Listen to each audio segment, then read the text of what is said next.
Hey everyone, welcome back to Exposed Scandalous Files of the Elite. I am your host, Jim Chapman, and we are back with the second day of testimony in the trial of Duane Keffe D Davis for the murder of Tupac Shakur. And of course, he is charged with orchestrating that murder, not actually pulling the trigger. If you hadn't caught day one, go catch it so you can be caught up and on track. And we're going to dive in with the first witness called in the second day of testimony. This is the fifth witness to take the stand in this trial. It was a man by the name of Thomas Kern. Now, Kern isn't some high-profile detective or flashy investigator. He is a former crime scene analyst who worked for the Las Vegas Metropolitan Police Department way back in 1996. Today, he works for Customs and Border Protection in Chicago as a latent fingerprint examiner, but 30 years ago, he was a brand new crime scene analyst, still in his first year on the job. And can you imagine that? You get a case like this, the murder of Tupac Shakur,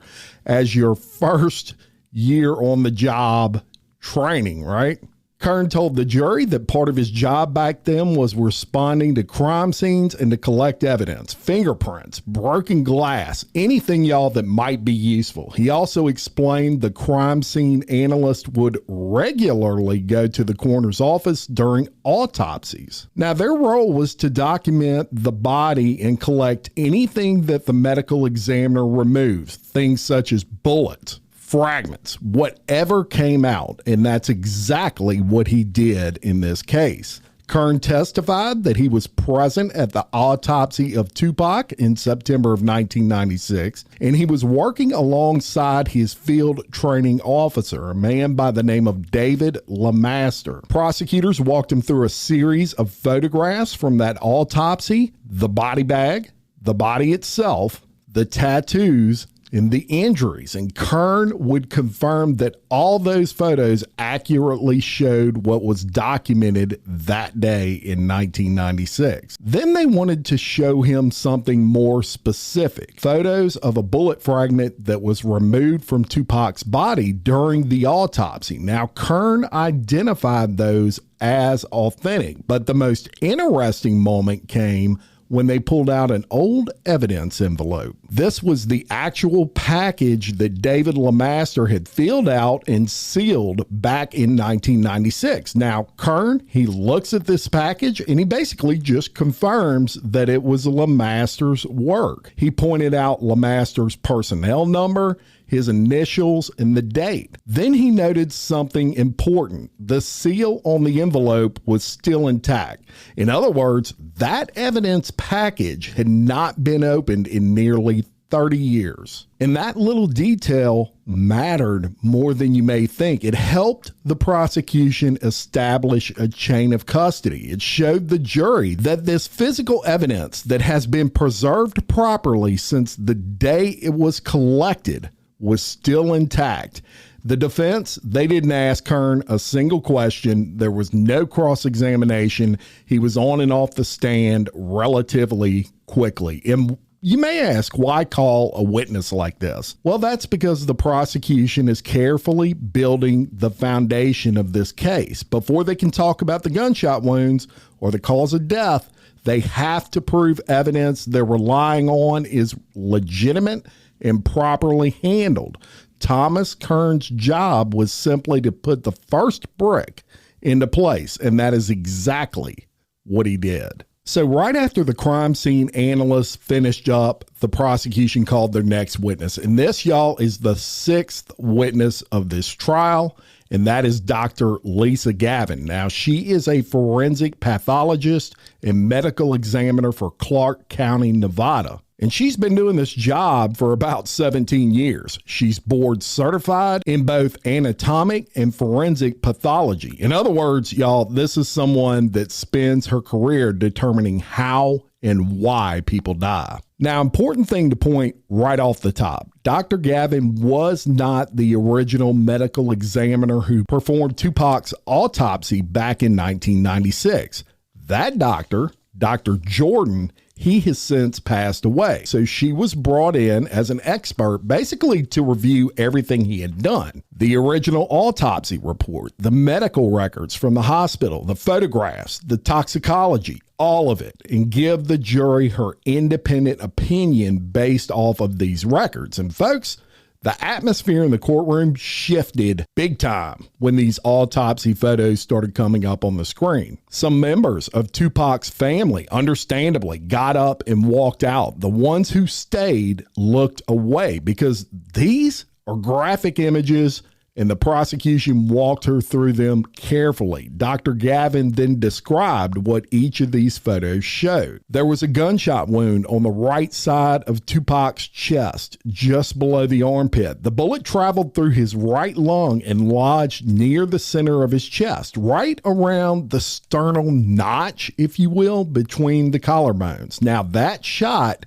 collapsed the lungs, and that caused massive internal bleeding, about 2 liters of blood into the chest cavity. Doctors had to put in a chest tube and eventually remove the damaged lung, trying to save Tupac's life. Now, there was another gunshot wound to the right thigh. That bullet traveled upward into the abdomen and damaged his intestines. Surgeons had to remove portions of the intestines during emergency surgery for that wound. She also described a wound to the back of his right hand, and that fractured a bone and what appeared to be a non-penetrating wound, or what you call a deep abrasion, on his right flank. And possibly that's from a spent projectile that had already lost a lot of its energy. Interestingly, there were scars on his body, and that had suggested he had been shot before in his life, she said, but we all know he had been shot before in his life, 5 times actually, in New York. So Dr. Gavin was clear. She was direct about her conclusions. As far as the cause of death, gunshot wounds to the chest and abdomen, and the manner of death, of course, homicide, death at the hands of another is how she defined that. She confirmed there were no gunshot wounds to the head. The defense did ask her some careful questions on cross-examination. They made sure the jury understood that she was relying on 30-year-old records and photographs, and that she had no personal knowledge of the original autopsy. She agreed to the original records appearing complete, though photography back then, y'all got to remember, it was more limited. There was a lot of Polaroids back then.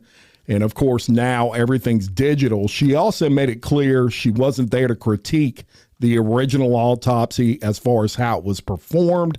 She was simply reviewing the available materials and forming her own opinion. Now, the jury had a couple of questions for her after the defense wrapped up their cross-examination, which I want to talk about that for a second. It's very interesting to me. Now, being from Louisiana, I've sat in on a good bit of trials. I've never sat in on one where the jury was allowed to ask questions after testimony. Obviously, this can happen, and I think it's a great idea, but usually the jury gets brought back to deliberate, and questions that they have on evidence, they send notes to the judge. That's all the court hearings I've been in trials. But in this one, they do it right there with the person on the stand. So that was pretty interesting. Now, one juror asked if there were any head wounds, and she answered no to that question. Another asked about the caliber of the bullets. She said she didn't know. That wasn't something determined from her review of the records. So at that point, she's dismissed from the stand. And what did that testimony accomplish? Well, to me, it locked in the medical reality of what happened to Tupac. He didn't die instantly. He was shot multiple times. He had catastrophic internal injuries. He underwent major surgery, including the removal of a lung, and he still held on for 6 days before dying on September 13th, 1996. And according to the medical examiner, these gunshot wounds are what killed him. So that is also proof of a homicide. Look, you have to prove it in court, even though it's an obvious thing, right? And that's the foundation the prosecution is building. They're methodically walking the jury through the physical and medical evidence before they go deeper into the who and why. but they'll get there. So after the medical examiner finished up, the prosecution called their seventh witness, Michael Ingram. So he is an investigator for MGM Resorts, and his job that day was to walk the jury through old surveillance footage from the MGM Grand on the night of September 7th, 1996. The night of the Mike Tyson fight and the brawl that set everything into motion. Now, right out of the gate, Ingram made something very clear. This is a 30-year-old video. Back then, the casino was still recording on what was called VHS tapes. And if you're my age, you know what that is. Those tapes got reused over and over, so the quality is rough. They would basically record till the VHS tape runs out, then rewind it and start recording again. And faces are kind of hard to make out clearly compared to what you get today with the digital systems that communicate through the cloud, right? He also explained that the surveillance system used was something called multiplex technology, which means the cameras would cycle or they would flash between different views rather than staying locked on one angle the whole time. And that's important because they do kind of shift back and forth. So prosecutors showed the jury several clips and the map of the MGM Grand layout, and Ingram walked them through the key areas. He showed the elevator core, the food court promenade, the main casino floor, and the path that people took after the fight toward the exits in the valet area. Now, one of the more notable moments in the footage was a man wearing a Dan Marino Miami Dolphins jersey, number 13. That individual is widely believed to be Orlando Anderson, which is Keffe D's nephew, the one who got jumped earlier that night.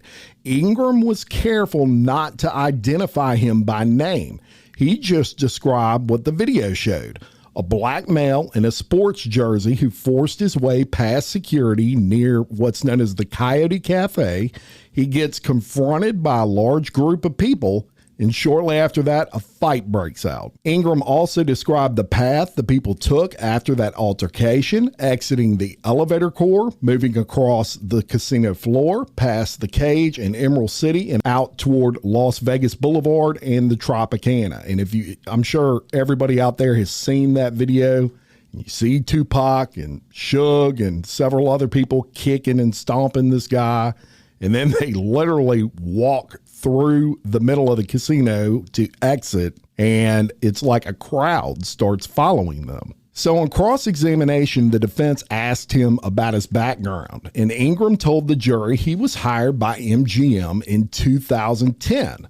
So the point they were getting at was, wait a minute, you weren't even working there in 1996 when all this went down. And prior to 2010, they also brought up that he had no prior law enforcement experience. He didn't write any report on the incident himself, and he wasn't asked to try to identify specific people in the video beyond what was clearly visible.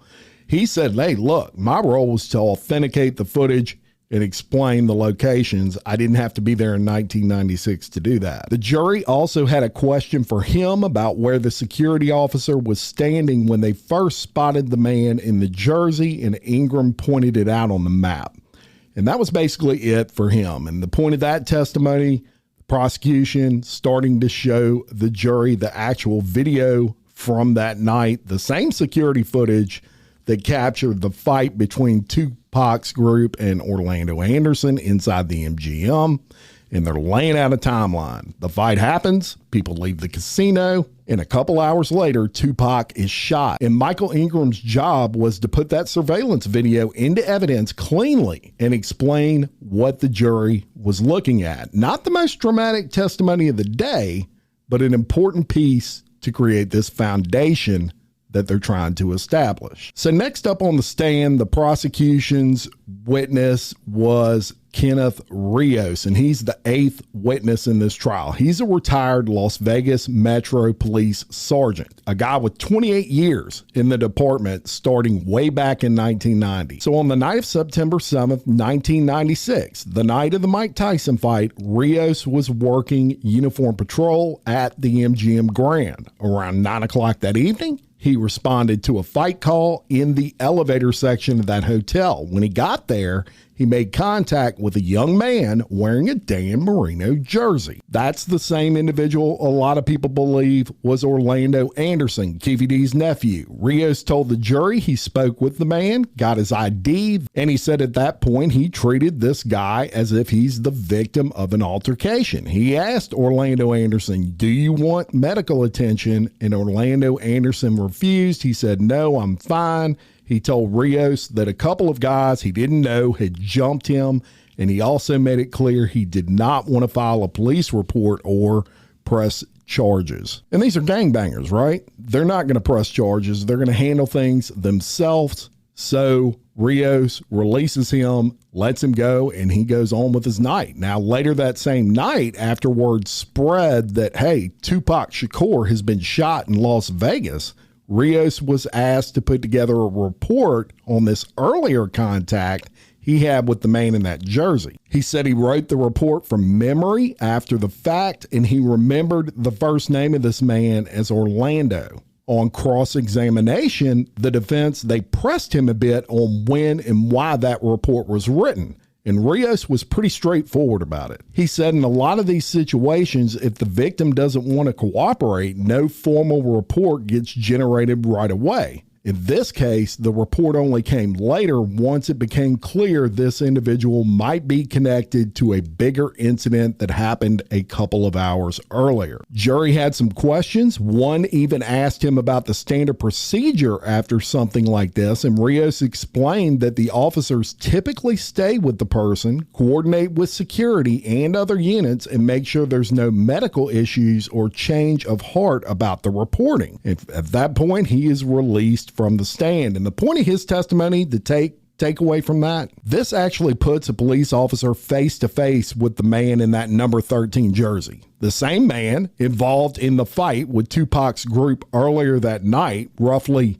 2 hours before the shooting. And it shows that law enforcement had contact with him and that he declined to make a report, and that the interaction was documented once Tupac was shot. It's also a piece of the timeline the prosecution is carefully laying out: the fight at the MGM, the people involved, and what happened in the hours that followed. So we're going to keep moving on through day 2 of the Keffe D trial, and the next witness who took the stand was the 9th witness overall for the prosecution, and his name was William Heidmeyer. Now, back in 1996, William worked as a security officer at the Maxim Hotel and Casino, and that's the property that used to sit on the northwest corner of Colville and Flamingo, right near where everything went down that night. Today, that location is the location of the Westin. Now, on the night of September 7th, 1996, Heidmeyer was up on the 3rd floor of the parking garage, and he was helping a couple of Metro officers look into some stolen Dodge Caravans. They were checking out one of these vehicles when, out of nowhere, they hear gunfire. Heidmeyer described it as 3 separate volleys of shots, somewhere between 3 and 4 shots in each burst, and he estimated he heard anywhere from 9 to 15 rounds total.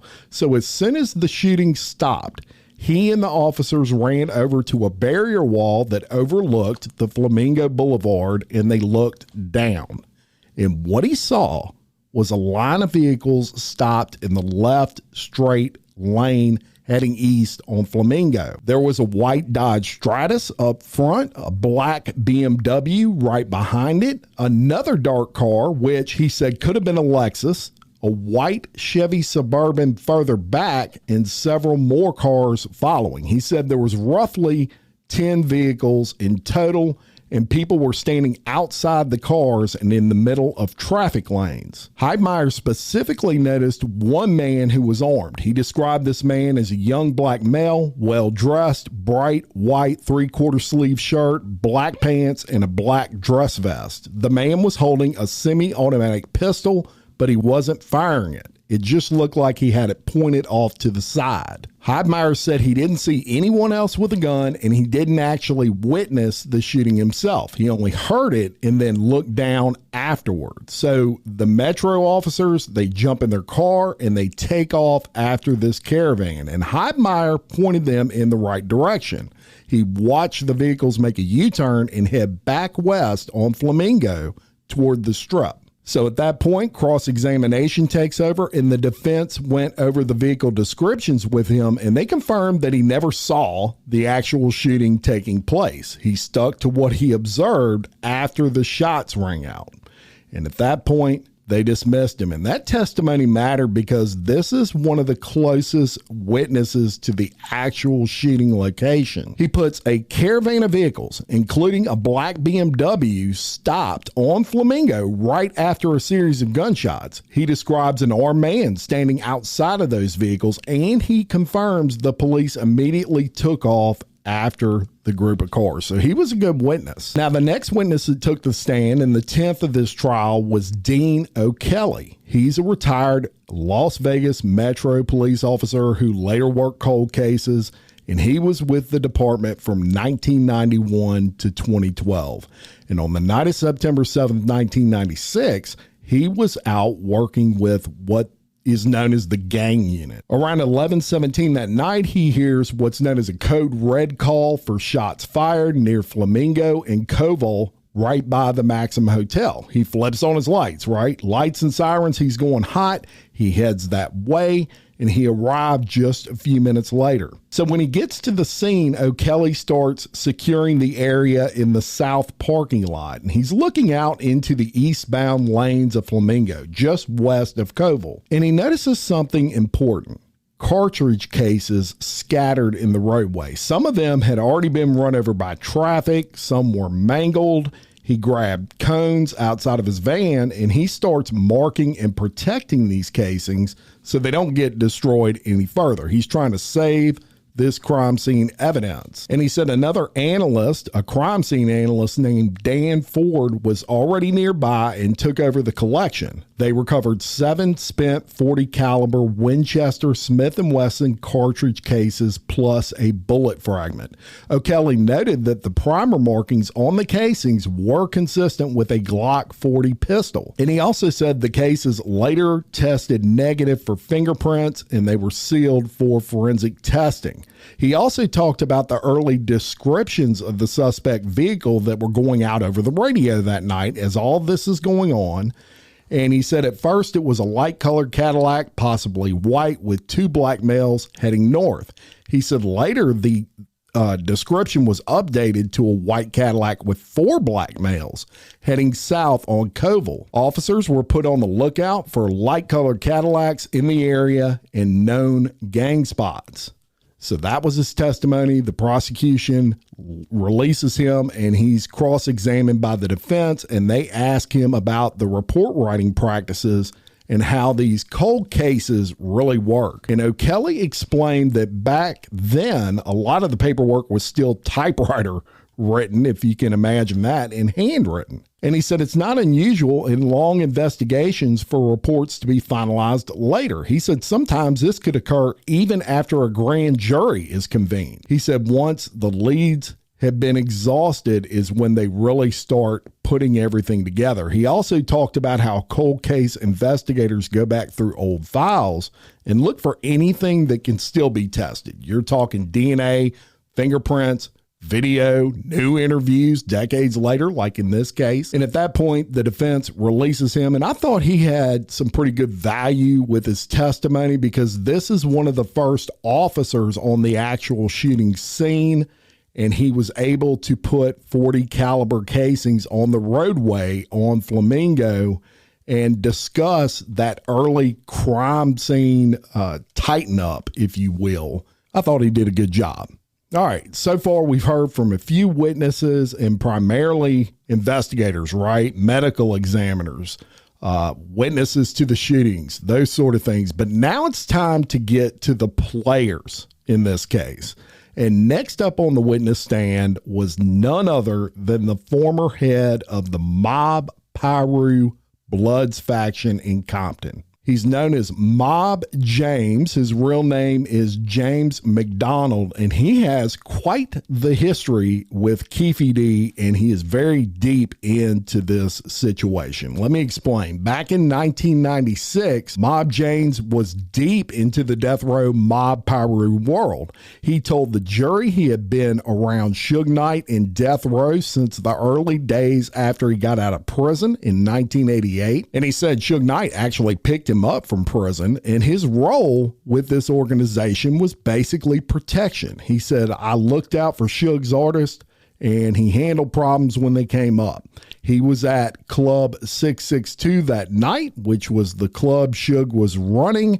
It was where he and Tupac were headed during this shooting, and Tupac was supposed to perform here after the Mike Tyson fight. As a matter of fact, his testimony was so intriguing, then rather than summarizing it like I've done with the others today, I'm going to play his 30-minute testimony for you now. You've got to hear it out of his own mouth. James McDonald, JAMES-MCDONALD.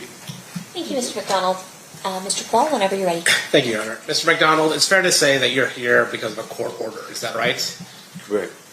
That you didn't volunteer to come or anything like that? Not at all. Okay. But you were instructed by a court that you had to attend. Yes. Okay. I want to ask you about September 7th, 1996. Were you at Club 662? Yes. What was Club 662? It was a club that Suge bought, and we operated it. When he opened, I was head of security through the neighborhood. Just a place to go and hang out. Did the number 662 mean anything? Well, to the new guys, that was part of our neighborhood, 662, Okay. MOB. Okay, MOB. And when you say MOB, there used to be, before Apple iPhones and those types of things, when you had to have landlines and you pressed numbers, 662, there would be letters under those numbers, and M and O would be under 6. Is that right? Correct. And B would be under 2? Yes. So 662 would be MOB. Yes. Okay. When you talk about Suge, are you talking about Suge Knight? Yes, sir. How did you know Suge? He lived in my neighborhood. And is that in Compton? Yes. Okay. When you were at Club 662, you said you were head of security. Yes. Was somebody by the name of Reggie Wright Jr. there with you? Not at that time. No? No. When was he with you? I got out of prison in 1988. Suge came and got me in 1988. Like 4 days from coming home. Started another company, Fern Hill Records, then Death Row Records came. Soon as Death Row was launched, Reggie came a few months after that. Okay, so we're talking about the start of Death Row Records. Reggie wasn't part of Death Row Records initially, but you were. Yes. And then Suge Knight, was he the boss of Death Row Records? Yes. Okay. Was Suge from the same neighborhood? From the mob? Yeah. I wouldn't say Suge was, he was guilty by association. Okay. He wasn't from the neighborhood. He lived in the neighborhood. We looked at him as somebody from the neighborhood. When he started Death Row and started to recruit us, then yes, he's from the hood. So I guess there's a difference between living on a certain street versus being from the hood. Yeah. And how would you describe that difference? I look at it, you have 3 different type of friends in the neighborhood. You got gang members, you got gang bangers, and you got men that just guilty by association from living in that area. Okay. And can you tell me what the difference between a gang member and a gang banger is? A gang member hangs out. A gang banger handles his business, put in work, do what the gang did what the gang do. And what was your role with Death Row?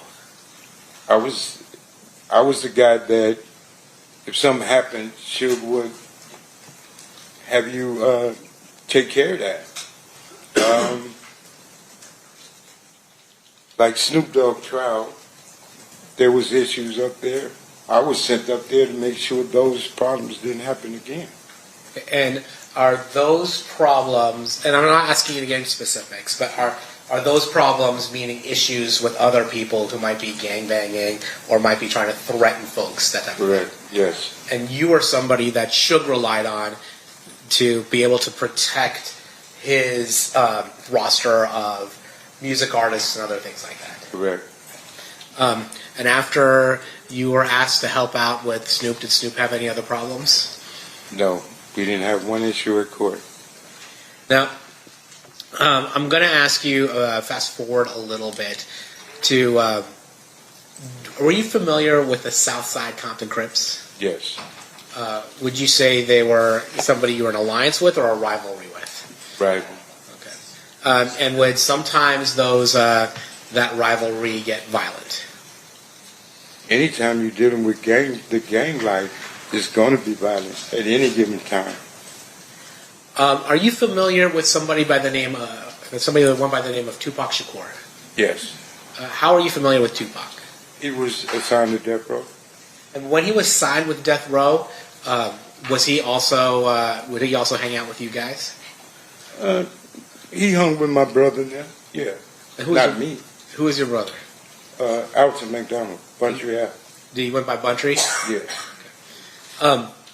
Now, during this time, is it fair to say that Mr. Shakur had an issue with rappers from the East Coast?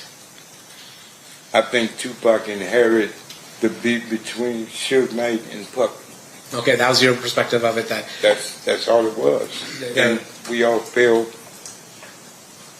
Some of us fell victim to it because we allowed ourselves to be a part of the BS, should I say. And that was a situation between record companies, not gangs. So technically it wasn't our business. But when you had 20 men just fresh out of prison and didn't have a way of getting the things they wanted, getting a paycheck from Suge, we did almost anything and everything to get that paycheck. Now, was there another gang that was associated with Bad Boy Records, the East Coast record company that Puffy had? The only one I know of is Southside. And did that escalate the tension between Mob Piru and Southside? At the time, there was no at war, it was peace. And when the two record companies got into it, Bad Boy went to Keffe D now, and Suge came to us. So that intertwined everything, and we had issues. Do you recall any instances that you were at where there were those issues manifested itself in terms of violence? Are you serious? Don't ask me that right here. I can't say that on both sides. When each neighborhood met each other, there was a lot of tension. I'd say that. Okay. Now I want to talk a little bit about September 7th, 1996. Mm-hmm. Were you in Las Vegas on September 7th of 1996? Yes. Why were you in Las Vegas? To run the security at 662. We were having issues with individuals that said that they were coming for whatever reason they was coming for, and to come to 662. My job was to not let that happen. Similar to the kind of security you were asked to apply in the whole Snoop Dogg situation. It didn't have nothing to do with Snoop Dogg. It was everybody came. Well, Suge and Bunch and them, his entourage, everybody went for the fight. My job and all of my people were there to make sure nothing funny happened at 662. So we were the fall guys. So if something happened, we was the one that's going to go to jail for it. Prepared to do that. So nobody else was going to come up there and disrupt it in that manner. But if anybody remember that night, it was so many Metro and everybody there. No, neither side could have did anything. So it was calm, it was peaceful. So when you say there's so much Metro there, you're talking about so much Metro at Club 662? It was police all over the place. Now you said you were there to be on the lookout for something. What were you? You said I was on the lookout for nothing. I apologize. You were there. You were there in order to ensure there weren't any problems. Is that fair? To make sure everything was good. And because you had heard there might be some issues. Correct.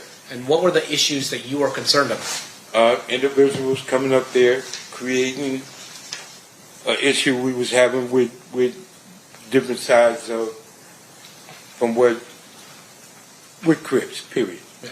So you were worried about Crips. Not worried. So I'm sorry. You were there providing security to ensure that Crips did not initiate any violence at Club 662. Not just Crips. That nothing would happen. Okay. Period. Okay. And then, when you were there, was Reggie Wright Jr. with you that night at September 7th, 1996 at Club 662? Yes. What was Reggie doing there? Reggie's job was to watch me and make sure I don't get in trouble. Everybody knew how I was. So Reggie, everybody else went to the fights. Reggie was there to watch me with the people that was there. And I'm guessing that you were not the only person there making sure there wasn't any problems at Club 662. I'm positive. It was 30, 40 Pyros there. And again, that was to make sure that there wasn't any violence that occurred at Club 662. Right. When at some point that night, do you learn that Tupac or Suge had been shot? That night, yes. Can you tell me how you learned about that? Well, people was coming back and was explaining that Tupac and Suge just got shot. Everybody was in a uproar. A lot of people started leaving, trying to get over there on Cobalt. We couldn't leave because we didn't pay to do this here. It wasn't too long after people started coming back, like Heron came back and went to the hospital. The majority of the people was leaving and then coming back because that night they said Tupac was going to be all right. And even Suge came back with a little bandage on his head. And we thought everything was good. People kept partying.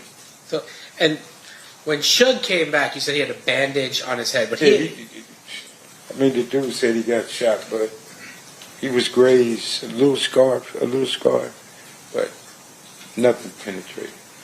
Some people would describe being shot in the head even slightly. He described it as that. You're wrong. All right. So when you find out, well, let me ask you this. Was Reggie with you when you found out that Tupac and Suge were shot? Yes. And did it appear to you in any way that Reggie Wright Jr. was coordinating the murder of Tupac Shakur? Impossible. I mean, and I say this because you're aware that there have been some conspiracy theories that Reggie Wright Jr. is responsible for the murder of Tupac. And it's so not true. His father was implicated, and his father had something to do with it. Reggie Wright used to be a police officer. And here again, I've been knowing Reggie Wright over 50 years. His daddy, as a police officer, patrolling my neighborhood. He done took me to jail many times when I messed up. If Reggie killed Tupac, then Death Row is over with. Tupac was the money source. Tupac was was that guy at Death Row. So Reggie would have had a problem if he would have did that. And Suge, I truly believe Suge would have opened his mouth if Reggie betrayed him like that.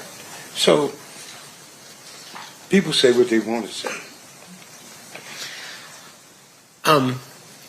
After that night, do you stick around in Las Vegas or do you go back to Compton? Well, I stayed in Vegas and we left that morning because we knew we was going to have neighborhood issues, and everybody left and went back to Compton. Why were you thinking you might have neighborhood issues? Well, you asking me some.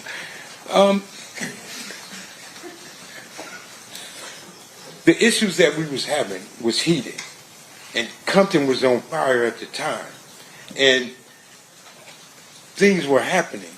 And me personally, staying in Vegas wasn't worth it.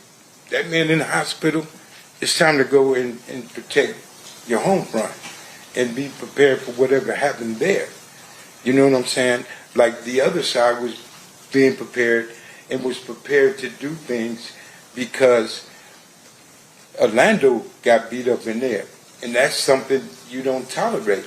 So you was going to get some repercussion from that and everything else that was going on.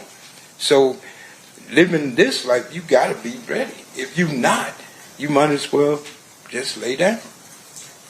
Now, you weren't there for the beating of Orlando Anderson at the MGM, were you? No, I wasn't. Yeah, like we talked earlier, you were at 662. Yeah.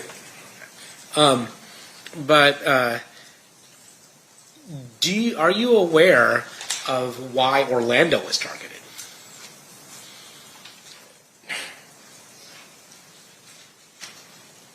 I'm aware of a lot of things. Things that was going on. People ain't talked about it in 30 years. Today ain't one of them. I don't mean to be funny, but here's the thing. A lot of things happened that night. A lot of things happened weeks and weeks after that night. Me or anybody else bringing up the dead is wrong. A lot of people got hurt behind this situation in itself.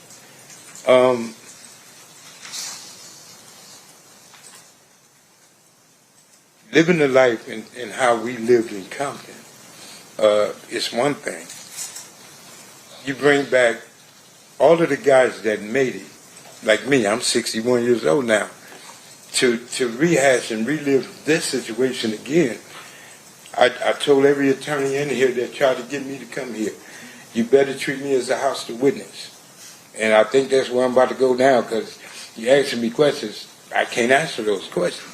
Okay, well, let me ask you this. Then I'm not going to speak on Orlando. Let me ask you something about yourself. There was a rumor that Tupac had knocked you out one time. I'd have killed him. That would have been your response if that happened. Yeah, I'm being honest with you and everybody else. I said it on my podcast show.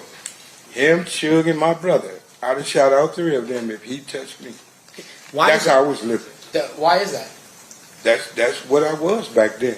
And so, is it fair to say that your reputation and your standing in the neighborhood would require you to do something if you're going to get punked by somebody like Tupac? You don't have a choice, or you can't be there. I'm sorry. We're doing some side talking. No, that's my fault. I asked, that being in the life that you were, if somebody like Tupac is punking you, like by punching you in the face or something like that, you would have to retaliate, or you would lose your place in the neighborhood. You would have to go back home and fight everybody that called you a punk. You would have to go. There's some rules that you roll with, and some rules you just got to handle. Certain things need to be dealt with, adjusted, living that life. And when I was living that life, it wasn't no ifs, ands, or buts. It wasn't no, oh, you get a pass. No, I would have shot him, to be honest. So then you had mentioned, I'm not going to ask you to go into any specifics, but you had mentioned that after what happened here in Las Vegas, there were issues between the neighborhoods. How long did that last? Was it like, all right, one day we're good, everything's done, or did it last for longer than that? No, it was tension in the air for quite a long time, until I guess both sides, and he might agree, just said, let that shit go. Because it really wasn't our beef. This was between Suge Knight and Keffe D. And people put themselves in situations, like myself. I'm guilty as everybody else. Like myself, I put myself in a situation to protect something and somebody that didn't have nothing to do with me. I did it for a paycheck. I did it on some just because. I'm older now. I get it. But we did things for all the wrong reasons at that time, in them days.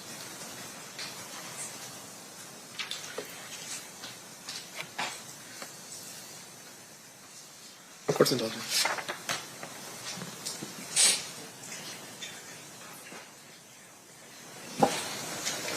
Your Honor, State will pass a witness. Okay. Cross-examination, Mr. Sims. Sir, have you ever met me? Excuse me? Have you ever met me before? No. Have you ever spoken to the district attorneys prior to your testimony here today? Once. And is that what you're referring to as the time that you told them, like, hey, any attorney here is better treat me as hostile because... Yeah, I told him I didn't have nothing to do with it. Now, a couple questions for you, sir. And this is more for clarification.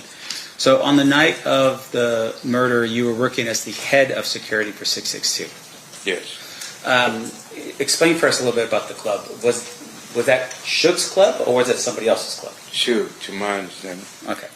And when you were there as head of security, were you there, had you worked there as head of security prior to this particular night? We did an event there once before. Yeah, same thing. Okay. And on this particular night, was this an event like some type of fundraiser or something for police officers or anything like that? Do you recall what the event was for? We wouldn't have been there. Okay. No. What was the reason for the event? It was Mike Tyson fight. Tyson was coming back. Tupac was supposed to perform like other people, and we was there for that. Okay. Can you describe for us how big the club is so that we can... 30 years ago, a little bit bigger than this room. So it's relatively, it's not like a two-story. It's not, it's small. It's small. And in terms of the club itself, you were there and you were sharing with us that there were other people that were there. Yes. Law enforcement as well as people from your side of town. Oh, law enforcement was outside. The Metro would say, "Why y'all put words in my mouth?" Sure. They were outside. Okay. We were on the inside. Wasn't no law enforcement mingling with us. So, as far as you know, law enforcement wasn't hired by Reggie Wright to provide additional security? No, at this was Club Metro 662? posted up all over the place. And so they were there specifically just to, harass or just send a warning or what? No, they were there. Like when you have events in Las Vegas, everybody knows. You're going to see Metro here, every block. Yeah. They was posted up, which they do all the time.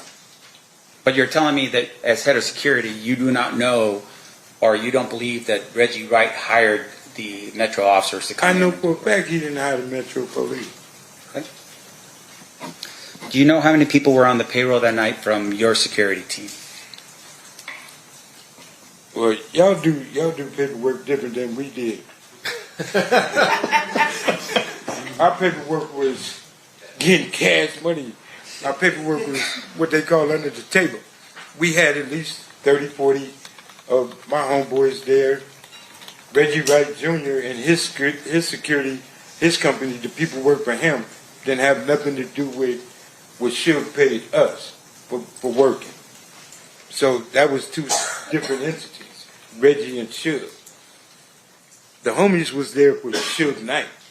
Reggie Wright hired his company to watch over Suge Knight people.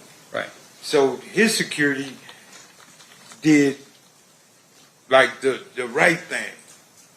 My security did what they ain't gonna do. You get what I'm saying? I get it. The police gonna walk you out of there. We gonna drag you out of there. So it was a difference, but not on the same paper. Sure. And once again, the intent was to protect 662, right? To protect the club, protect the patrons that were going to go there, that kind of thing. Yeah. Okay. Now, in terms of your knowledge of what happened on that night, fair to say you weren't present when the shots had rung out. No, I wasn't there. Okay. And your testimony is that you had heard from other people initially that, hey, Tupac had been shot. Yes. And you had thought maybe other people were maybe relieved, thinking like, okay, it's not that big of a deal. He's gonna be okay.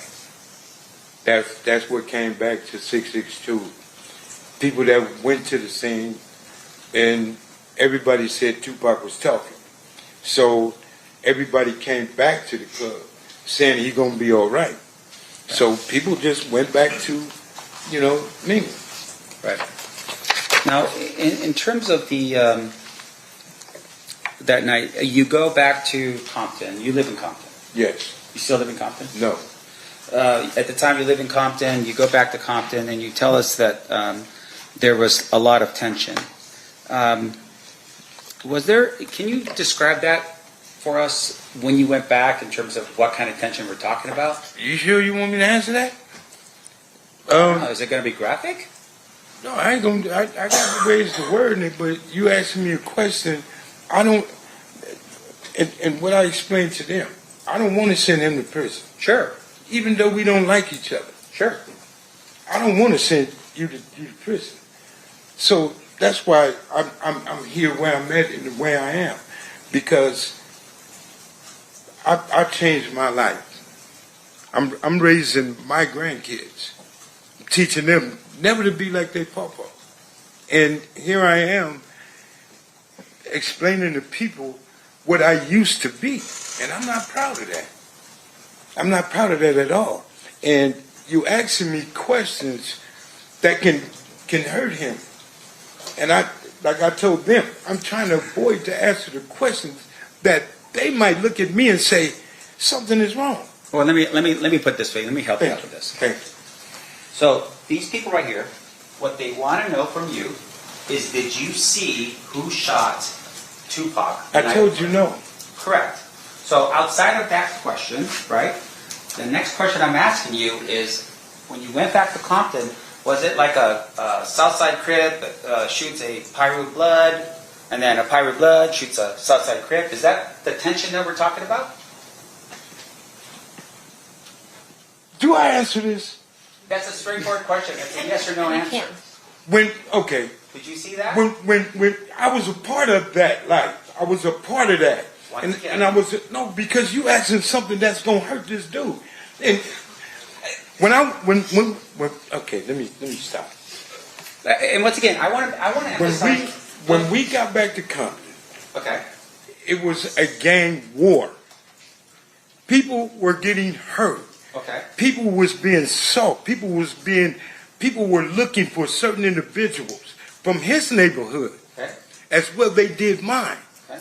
But Orlando, him, and certain other people were being assaulted because people wanted to kill them. Sure. Were they the only ones that they wanted to kill? Am I the only one up in here? No, they weren't the only one. Okay. It's his neighborhood in particular. That's right. But they were the main subjects of a gang war. They was in the middle, such Sure. as me. So you're telling us that people back home somehow had some type of information that said that guy, as a bunch of other people, were involved in what? In the murder of Tupac. Okay, but my question to you. Stop.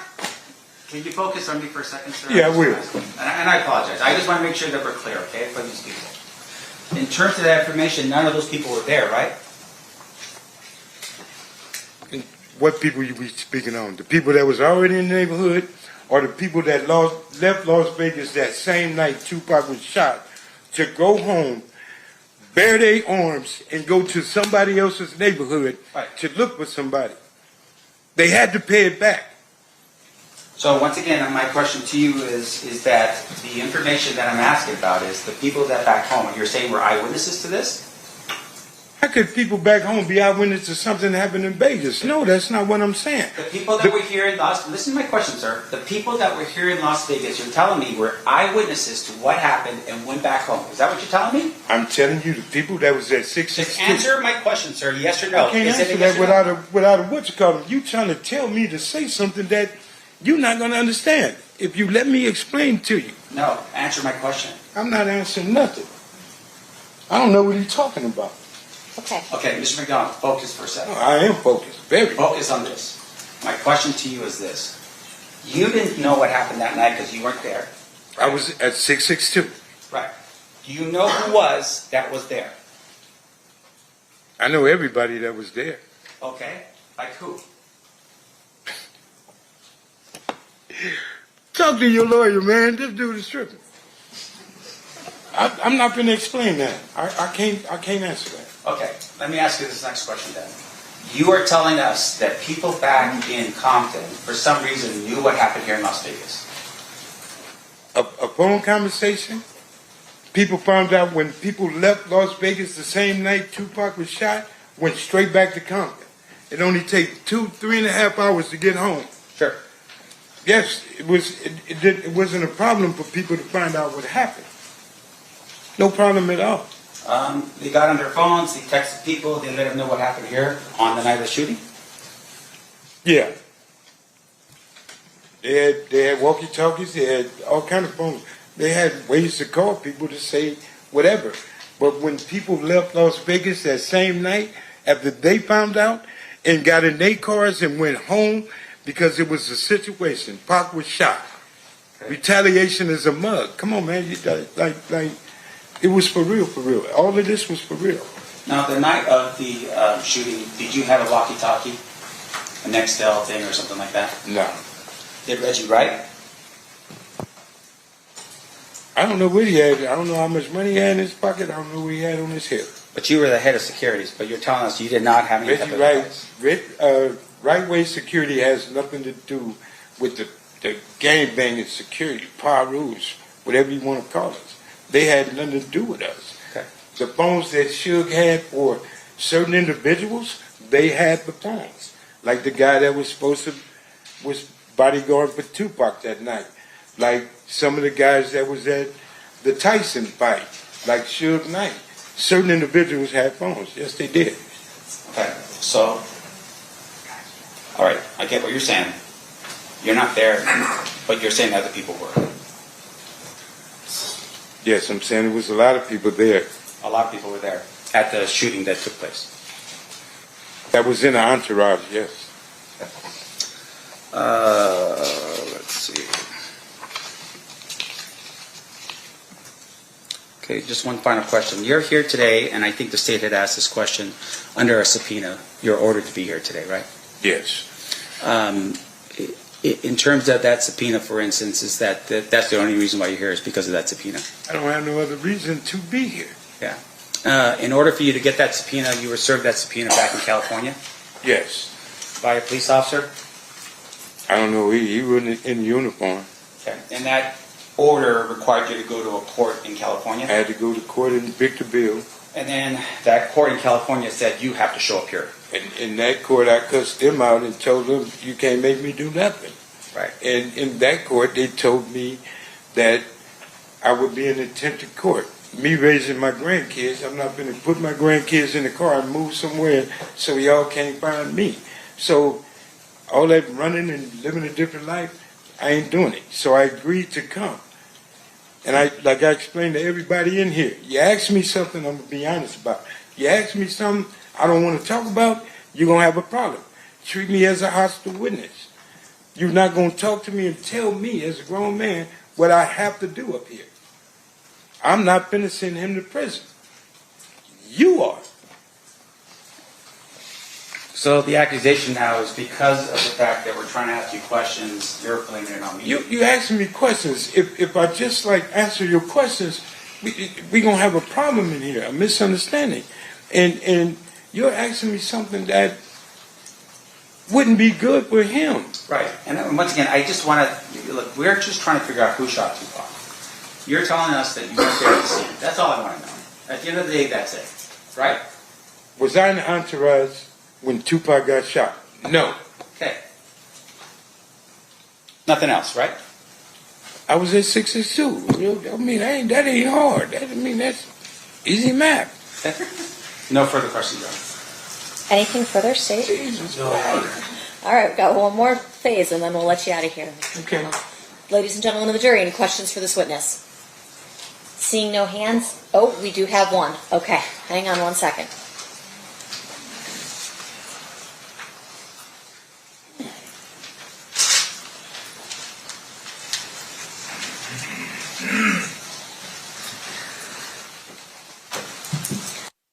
All right, I have a question for you from one of our jurors, if you can answer it. Did Reggie Wright Jr. instruct security to not have firearms the night of the fight? To be honest, I don't know if Reggie Wright told his people, or the police officers, not to have guns, and I don't know why. He sure didn't tell us because we had ours. And that's the honest truth. All right. Any follow-up based on that, State? No, Your Honor. Defense. I just want to clarify what the witnesses said. You're telling us that you had guns that night. Yeah. I just want to know. But you had guns that night, right? Yes, we did. All right, thank you. All right, I know you didn't want to be here, but thank you for coming down. Okay, can I say something? I want to apologize to everybody, but I find this kind of funny. And truthfully, what you're going through, brother, is what you're going through. I didn't want to be a part of that, and I'm not a part of that. So I appreciate everything, and I apologize to all of you guys. Okay, thank you, Mr. McDonald. You are free to go.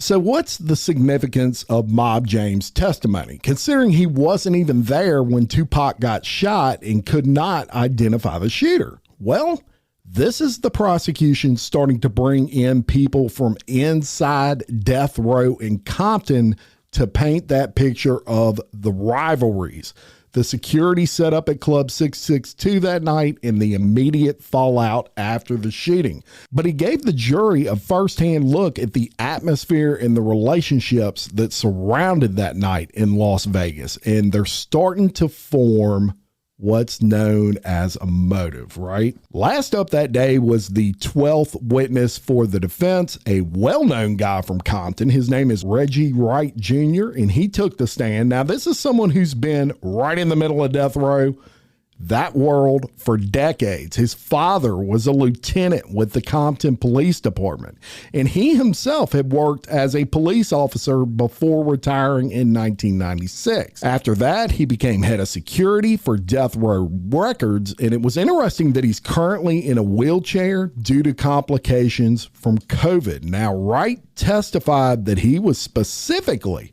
responsible for Tupac's security. He said he usually assigned 2 guys to stay with Tupac at all times. He talked about the rising tension in 1996, including a confrontation that's became pretty infamous at the Soul Train Music Awards, where Tupac and the Death Row crew, they would actually cross paths with Biggie Smalls and his people at Bad Boy Records. Wright said he recognized some of Biggie's security as Southside Compton Crips, and he put Keffe D in the group that night at the Soul Train Music Awards. He described an argument where a gun was brandished, and he said he had to pull his own weapon and told the other side, "Don't raise yours because I don't want to do what I have to do if you raise that weapon."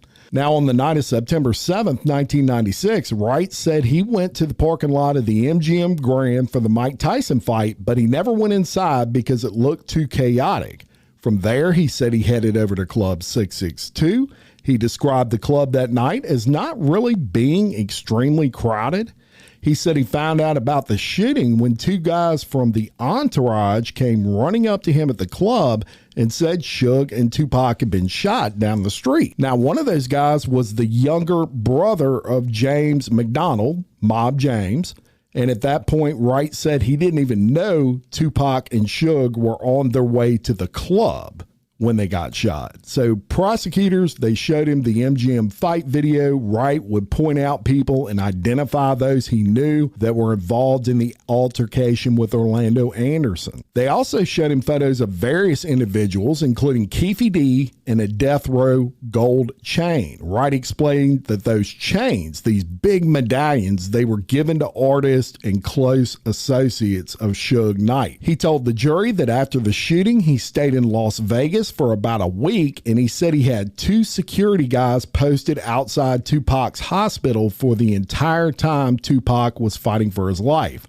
He said Keffe Shakur, Tupac's mother, who was in charge of who was allowed in and out. And he said after Tupac passed, he received the ashes and delivered them to Tupac's mother. When the prosecutor asked him point blank, did you have anything to do with the murder of Tupac? Because there was a bunch of rumors out there that supposedly he did.